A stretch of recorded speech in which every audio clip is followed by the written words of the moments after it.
දූල පුතාලා මම ආදරයෙන් පිළිගන්නවා. අද මම කියලා දෙන්න යන්නේ තලන බටු ව්‍යංජනයක් හදා ගන්නා විදිය. බටු ව්‍යංජනේ හදන විදිය කියලා දෙන්න කලින් දූල පුතාලා මාව සප්ලයිට් කරේ නැත්තම් දැන් මම පල්ලෙහා තියෙන රතු පාට බටන් එක ඔබන්න.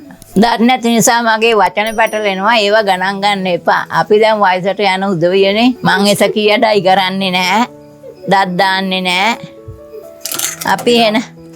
අපි එනම් බටු සෑදීම සඳහා අවශ්‍ය කරන්නේ මොනවද කියලා බලමු. බටු තලනකොට සොපින් බෑග් එකක හරි රෙදි කෑල්ලක හරි දමාලා තලා ගන්න බටු ටික. පොල් ගෙඩියකින් තලා ගන්න. පොල් ගෙඩියක් නැත්නම් වෙන බර මොනවා හරි කෑල්ලක් අරගෙන තලා ගන්න. මිටියකින් උනක් කමන්නේ මේ පොළු කෑල්ලක් හරි අරගෙන තලා ගන්න. එහෙම තලා ගත්ත ගමන් කහට පිපෙන නිසා මේකට වතුර ටිකක් දා ගන්න. කහට පිපෙන නිසා බටු එකට දෙහිය මොල් ටික කොටුවක් කරගන්න. බටු මෙන්න මෙහෙම අතින් සුද්ධ කරගන්න ඕනේ මේ විදියට. ටයින් කරලා මේ මද වගේ තියෙනවා නම් ඒව අයින් කරලා ගන්න ඕනේ. මේ බටු වල ඇට සේරම ඉවත් කරලා තියෙන්නේ. එහෙම බටු සුද්ධ කරලා ගන්න. පණුව ගහපු බටු ගෙඩි අකරේ මේ තියෙනවා නම් ඒව ගන්න එපා. ඒව මොකෝ තැම්බෙනකොට හයිය ගතියෙන් තියෙනවා. ඔහොම බටු දිගහැරලා බලාලා ගන්න පුළුවන්. බටු සුද්ධ කරලා ඇට යනකම් හොඳට දෙතුන් පාරක් හොද ගන්න.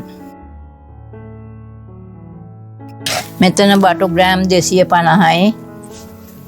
කරමුංචා ඉටි දෙකක්, රම්පේ කෑල්ලක්, අවමිරිස් කරල් 2යි, රටලුණු මේ පළුවයි, සුදු ලුණු ටිකක් දැම්මා, අර්ථාපල් ගෙඩියක් දැම්මා. කොස්සට තිබුණා නම් අල දාන්න නැතුව දාන්න බටු වලට වඩා හොඳයි. ඉතින් කොස්සට නෑ නේද? මිරිකා ගත්තු පොල් බෑයක කිරිමේ 3 පාරක් මිරිකලා තියෙන්නේ. මිරිස් තේ හැඳි භාගයයි, උළුහා ස්වල්පයක්, රසපදමට ලුණු, කුරුඳු පොතු කෑල්ලක්, කහ තේ හැඳි කාලක්, 3-5 හැන්දක්. මේවට අබ දාලා කොටාලා කරලා තියෙන්නේ. ඔගොල්ලෝ කඩෙන් ගෙන 3-5 නම් පාවිච්චි කරන්නේ අබ ටික දාලා හරි ගස්ස ගන්න ඕනේ. අබ කන්න අකමැති නම් ඉතින් නිකන් ඉව්වට කමක් නැහැ. මම මීට කලින් 3-5 හදන විදිය කියලා දීලා ඇති. ඒක බලලා 3-5 හරි ගස්ස ගන්න. අපි එහෙනම් සාදා ගන්න ආකාරය බලමු. මුලින්ම බටු දැම්මා. අල දැම්මා. සුදු ලුණු දැම්මා. රතු ලුණු දැම්මා. රතු ලුණු උනත් කමන්නේ. රතු ලුණු වඩා හොඳයි. අවමිරිස් දැම්මා. කරපුංචා රම්පේ දෙවගේ දැම්මා. 3-5 දැම්මා.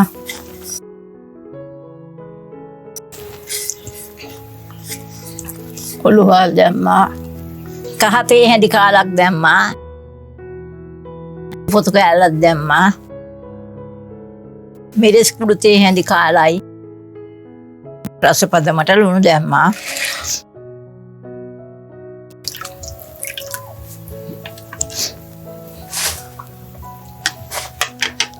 පොල් කිරි ටික දා ගන්නවා.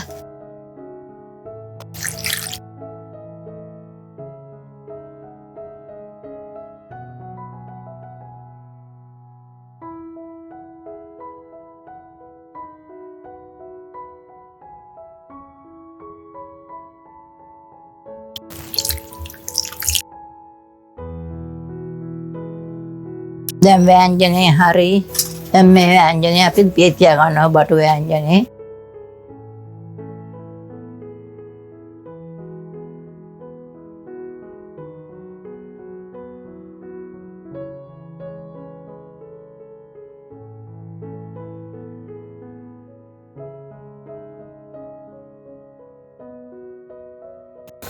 බටු ව්‍යංජනේ ලිපේස් ගියාලා දැන් විනාඩි 5ක් විතර වෙනවා. දැන් බටු ව්‍යංජනය හොඳට නටනවා. අපි ඒක නිසා හැන්දෙන් ටිකක් කවලම් කරනවා.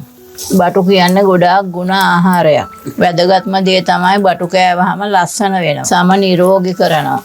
මූණේ කුරුලෑ තියෙන අයට බටු කෑවහම කුරුලෑ අයින් කරනවා. හෘද රෝග තියෙන අයටත් ගොඩාක් හොඳයි. දියවැඩියාවටත් හොඳයි. අක්මාව නිරෝගී කරනවා. අර අඩු කරගන්න බලාගෙන ඉන්න අයටත් හොඳ ආහාරයක්. අදවත් නිරෝගී කරනවා. ප්‍රතිශක්තිය වැඩි කරනවා.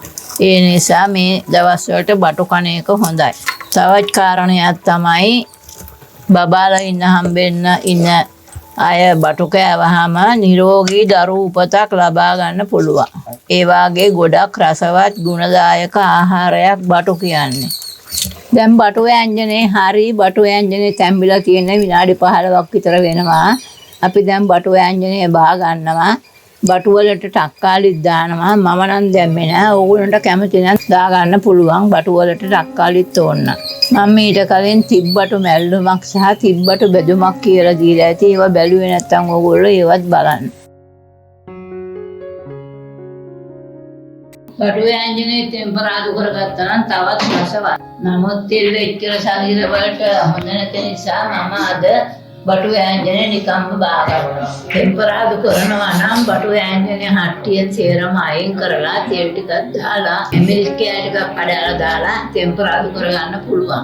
ඕගොල්ලෝ බලන්න දකින්නත් ඇති මම රාබු ටෙම්පරාදු කර දවසේ ටෙම්පරාදු කරන්නේ කොහොමද කියලා එළවලු බටු තෙල් ටෙම්පරාදු කරන්නේ ඒ විදිහට තමයි.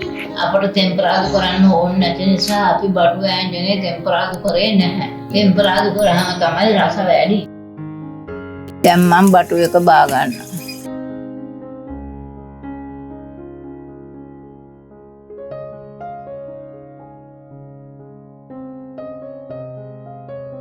දුල පුතාලා දකින්න නැති මම බටු ව්‍යංජනේ හරි ගස්ස ගන්නවා. මේ විදිහට ඕගොල්ලෝ බටු ව්‍යංජනයක් හදලා කාලා බලලා එහි ඇති ගුණ දොස් මාහට කියන්න. මම හදාපු බටු ව්‍යංජනේ බලන්න කියලා ඕගොල්ලන්ගේ හිතවත් අයටත් කියන්න. එසේනම් තවත් රසබර කෑම වේලකින් දුල පුතාලා පසුව හමු වෙමු. දුල පුතාලාට බුදු සරණයි දෙවි පිහිටයි.